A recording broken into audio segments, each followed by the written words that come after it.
Saudara, upaya memperkuat masyarakat dalam kemandirian mengolah potensi pangan lokal. Dinas Ketahanan Pangan Kota Makassar terus gencar melakukan program pangan beragam, bergizi seimbang dan aman atau B2SA. Ya, masyarakat dilatih langsung untuk mengolah bahan pangan yang tersedia di wilayahnya dan dimanfaatkan semaksimal mungkin. Pemerintah Kota Makassar melalui Dinas Ketahanan Pangan mendorong masyarakat terus melaksanakan praktik pangan beragam, bergizi seimbang dan aman atau B2SA.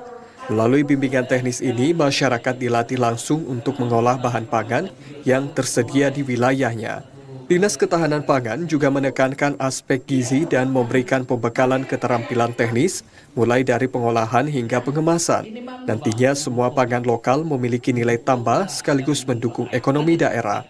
Kabid Penganekaragaman dan Konsumsi Pangan, Faisal mengatakan, kegiatan ini merupakan salah satu rangkaian dari kegiatan pemberdayaan masyarakat dalam penganekaragaman konsumsi pangan berbasis sumber daya lokal.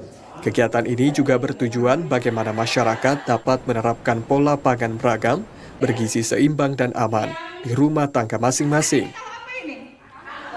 Maksud dan tujuan dari kegiatan ini adalah bagaimana agar masyarakat itu di rumah tangga masing-masing menerapkan pola konsumsi B2SA atau singkatan dari beragam, bergizi, seimbang, dan aman. Peserta BIMTEK kali ini adalah perwakilan dari 153 kelompok masyarakat yang tersebar di seluruh kelurahan.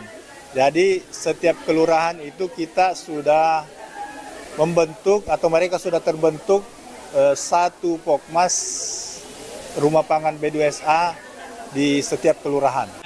Melalui kegiatan ini, harapan pemerintah kepada masyarakat agar bisa menerapkan program pangan beragam, bergizi seimbang dan aman di wilayahnya masing-masing dan dapat dimanfaatkan dengan semaksimal mungkin.